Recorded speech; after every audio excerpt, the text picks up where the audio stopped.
You're in the water loop.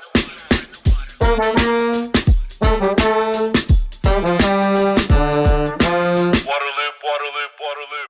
Welcome to Waterloop, the nonprofit news outlet exploring solutions for sustainability in water. I'm the host, Travis Loop. Annabelle Rayson's journey into water science began on the shores of Lake Huron and has grown into an award-winning pursuit of global impact. A student at Harvard University and winner of the 2022 Stockholm Junior Water Prize, Annabelle shares how her childhood curiosity about the Great Lakes evolved into groundbreaking research and real-world problem solving. She describes her innovative Plankton Wars project, using native zooplankton to reduce harmful algal blooms, and how it earned her international recognition. Annabelle also reflects on her internship at Xylem's Reservoir Center, where she worked on projects spanning water quality monitoring, nutrient sensing, and community engagement. Water loop. Annabelle, I am very happy to have you on the podcast and learn about your water studies and projects and internships and experiences. Thank you for coming on. Of course. Thank you so much for having me. I really enjoy talking to younger people to hear how they got interested in water and kind of what sparked their curiosity and imagination and where they're headed. Every time I have a conversation with a younger person, a student, it gives me a lot of hope for the future of water because you're doing always incredible things out there. So where did it start for you? Where did kind of water catch your attention? Absolutely. So I grew up in southwestern Ontario, Canada, right on Lake Huron in a small town called Sarnia. And I growing up like right on the water. My dad was also a commercial fisherman. And so I would spend lots and lots of time either fishing or kayaking or swimming or even just like with my family picnicking on the water. And so from those backgrounds, I was also a very, very curious child. So I'd be Mm. asking my parents, my teachers, as many questions of like, oh, why are there waves? Or, oh, what are these little critters in the water? Or just so many questions. I'm sure my mom got very tired of it over time. So from that perspective of just like enjoying the beauty of the water and also learning from my dad the value of living on and with the land. Um, and especially as I continued to grow up, seeing the direct impacts and power of the Great Lakes on our local communities and economies were very, very like stark and interesting to me. So that was definitely my first like, whoa, this is beautiful. I love this. I want to learn all about it. And then, of course, as you get older and older, little 3-year-old me thought everybody had access to this. And then you slowly learn that no, actually, many, many, many people around the world don't. And it sort of got me bugged. And I'm like, well, what can we do to ensure everyone has access to clean, safe, reliable water? And so that was a lot of my thought process. And how do we protect my current ecosystem as I started to go into high school? Wow. That's you got to grow up on the Great Lakes, such a unique ecosystem, right? 20% of the world's fresh water. You're just sitting there right in front of that incredible resource. Lake Huron, you said. That's so amazing also to hear the leap that somebody makes from their local water, what's in front of them, what they can touch and feel and learn about, to that realization that couple billion people on Earth have very limited access to water and sanitation. And that probably sparks some motivation to get more involved. So at some point, I guess in high school, you entered the water competition, right? This water prize competition. Countries all around the world have them. The winners for each country go to compete in Stockholm. Tell me about what you entered in, I guess, the Canadian water prize competition. Absolutely. So, to start from the beginning, when I was a science fair kid, so when I was about 8 or 9 years old, I started entering my local Lambton County Science Fair on all sorts of water-based projects about the environment based off the questions I would ask from being outside. And I developed a really deep passion for water sciences. And after seeing my dad and his business and our local community, especially those around Lake Erie impacted by harmful algal blooms, in grades 10 and 11, I wanted to find a way to treat and prevent them. And so I created this project called Plankton Wars, which essentially focused on finding a way to treat and prevent harmful algae blooms in freshwater environments by biomanipulating a naturally occurring native species of freshwater zooplankton that already exists in the Great Lakes to basically act as a way to better manage and regulate the algae in the ecosystems, or use it as a like, oh my goodness, there's an algae bloom happening. Let's throw these guys in. And so with that project, I ended up qualifying for the Canadian National Science Fair, where I won the Canadian Stockholm Junior Water Prize, which qualified me to be the Canadian finalist to go off to Stockholm for the International Stockholm Junior Water Prize competition, which was just so incredible and surreal. It was my first time traveling outside of North America, and just the people and the other kids and people my age, so passionate and dedicated about solving water on any topic you could imagine, was just such a outstanding experience. And the folks at the Stockholm Junior Water Prize team do such a good job in making sure that you get to have community and you can make friends and you have time to explore and be social, but also learn from water experts. So it's an outstanding program. Mm. All right, I want to follow up on the project and then on that experience a little bit. So, you have the Waterloop audience is pretty savvy, pretty technical, Amazing. pretty wonky. So, tell me more about this idea that you're kind of programming these other zooplankton to fight back the toxic algae. That's my non-technical Right. explanation of it there, but that's super fascinating. And algae blooms are a global problem. They're getting worse as nutrient pollution increases, as water temperatures increase. It's not something just found in Lake Erie or, off the coast of Florida. It's in all these lakes and smaller water bodies too, and it's really damaging to the environment. It's damaging to economies, damaging to recreation. It's a real problem. So a solution is welcomed. With that set up, tell me more about how this works. Absolutely. So I spent a lot of time reading on different zooplankton in the Great Lakes ecosystem.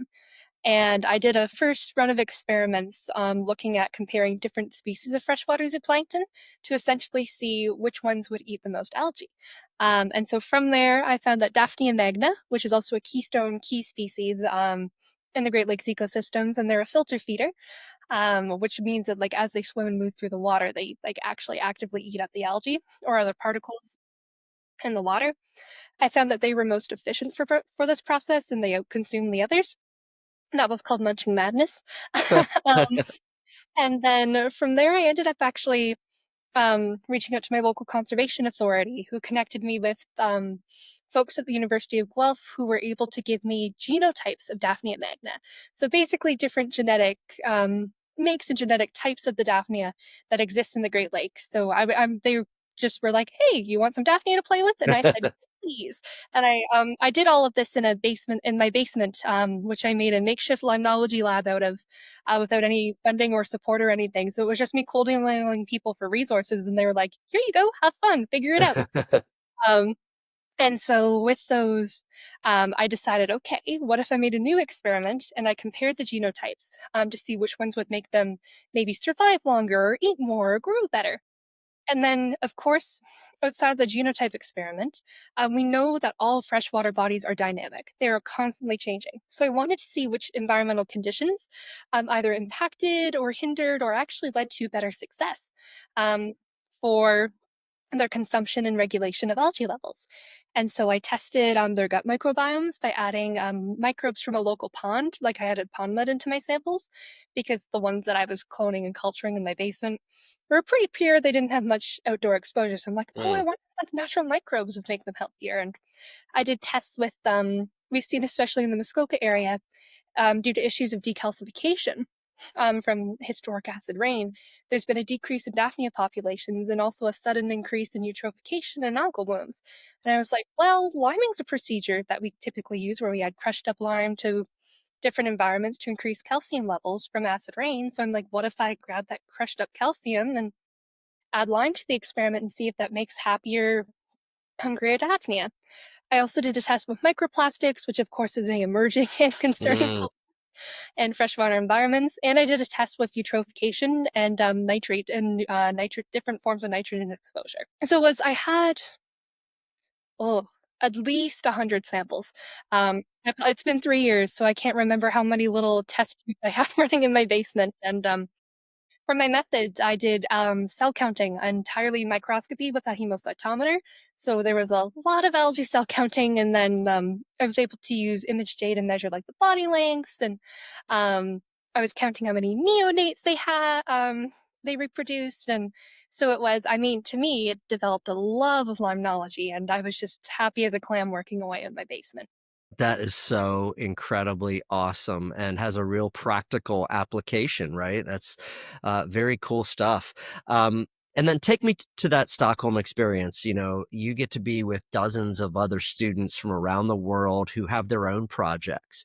And I imagine you all got to kind of just share what you were up to, and you got to learn new cool ideas and think of things you hadn't thought of before. And it just probably was a great educational experience too. And Stockholm's an amazing city. I had the fortune of going there in 2019.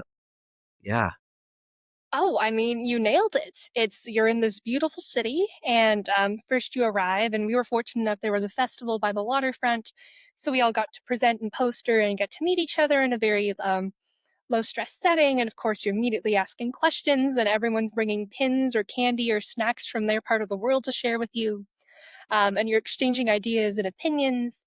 There was a lot of dancing. I remember a lot of music and dancing when we weren't in judging or sessions.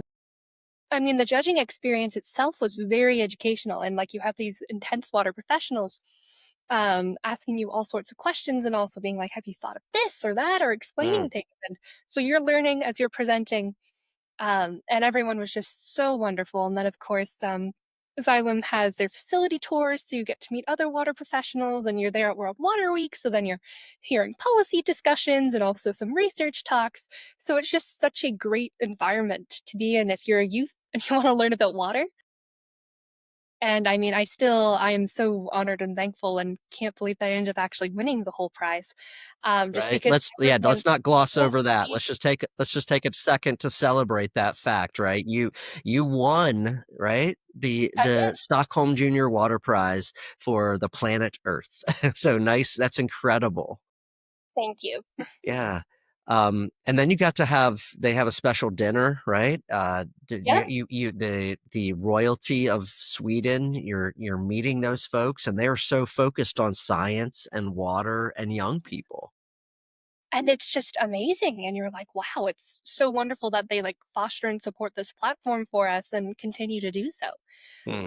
And of course, we're all dressed up. And I remember all of us like trying to get it ready hours in advance. And our goal was like, okay, we need a group photo for the memories, which was just. And then of course we get there, and especially we do a flag ceremony where you go and you're marching and you're carrying your country's flag, and you get shivers even thinking of it. But it's just such a wonderful unity and experience. Yeah, fantastic. Shifting gears a little bit, you this past summer were an intern for Xylem and for the Reservoir Center, and Waterloop is actually the media partner there, so I'm very familiar with what they do and how great Xylem is as a company. Talk about that experience and what that taught you. Yeah, absolutely. So I was at the Reservoir Center, and what I loved about it was getting to work on so many different types of projects. So, for instance, I was working on a water quality monitoring project for the DC area that Reservoir's been working on for a bit, which was really cool, and learning about community engagement and public education and general community outreach, which was really neat to think about, and looking at like the different ways that we can organize and manage the data and communicate with the public. I also got to work on some initiatives regarding the Clean Water Revolving Funds and their current renegotiation in Congress with their government affairs team, which was super interesting. I'm an engineering student, so I often don't get to see the other policy and community sides of things, which was super, super fun and really, really educational. I also got to work with the Innovation Labs teams on studying nutrient sensing technology, something close and dear to my heart with eutrophication, which was just wonderful. And so those were kind of some of the main highlights. I also got to work with the Young Water Professionals group Hmm. and creating what will hopefully be launched soon as a resource webpage for youth. They were like, what's something that you wish as a young water professional that you had access to? And I'm like, I would love a website with scholarships, organizations, like professional organizations with youth memberships, volunteer opportunities, conference access. Here are some really cool programs that you could be thinking about. So that's something that I'm really, really excited about and proud of from my time there. Well, that is a lot of different experiences and access to information, all kind of wrapped up in one summer internship. Very incredible. But you're right. It reflects how many different facets there are to water as a sector, as a whole. Yes, the engineering and the chemistry and the environmental science piece, but that government affairs, the communications and marketing and community outreach and uh, the business side of it, that really high tech innovation. It's a great field, as you have discovered. Okay, well let's turn to the present. You are a student at Harvard, which is an incredible accomplishment. Talk Thank you. about your studies there and what you're focused on. Absolutely. So thank you very much for the compliment. I study environmental sciences and engineering out of our School of Applied Sciences and Engineering here. But the focus of my degree, as much as I can, I'm trying to tailor it to water. So I've taken a lot of courses on like ecosystem health and biogeochemistry. I'm currently in a research seminar on aquatic pollution issues and an oceanography course. On campus, I've been involved with the Harvard Forest, which is a full-on long-term ecological research site and forest we manage out in Petersham, Massachusetts, where I've been a undergraduate research fellow studying winter wetland methane emissions to stream health in response to climate change. I've also been working in the Sunderland lab on heavy metal contamination in the US drinking water supply. So it's been a wonderful time trying different areas of research and trying to absorb as much as I can in the short time I have here. Wow, incredible.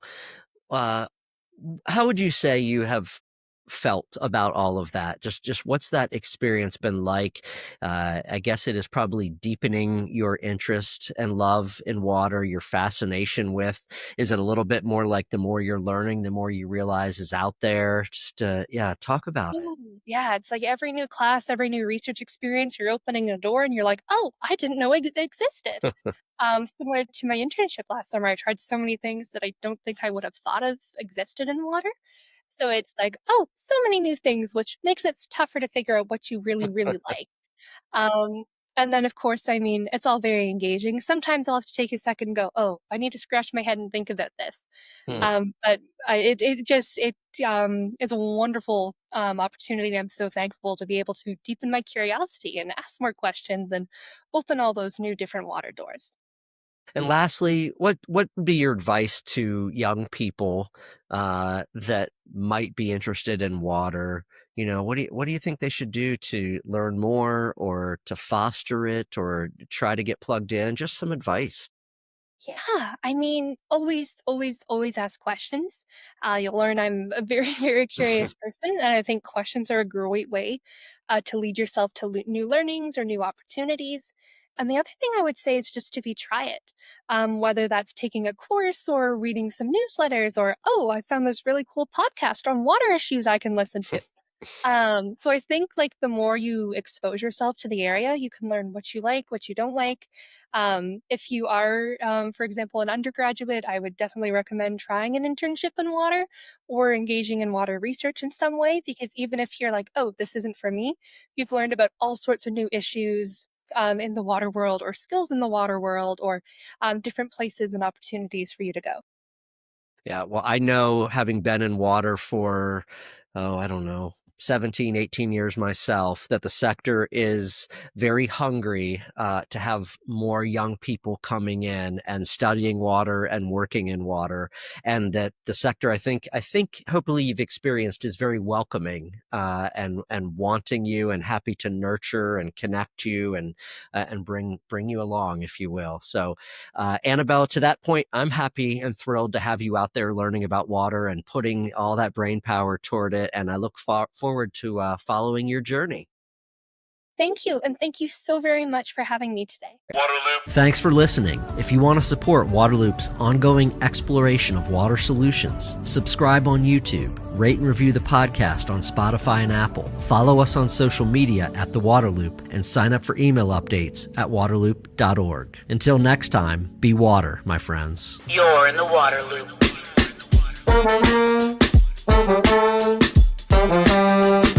Waterloop, Waterloop, Waterloop. You're in the water loop.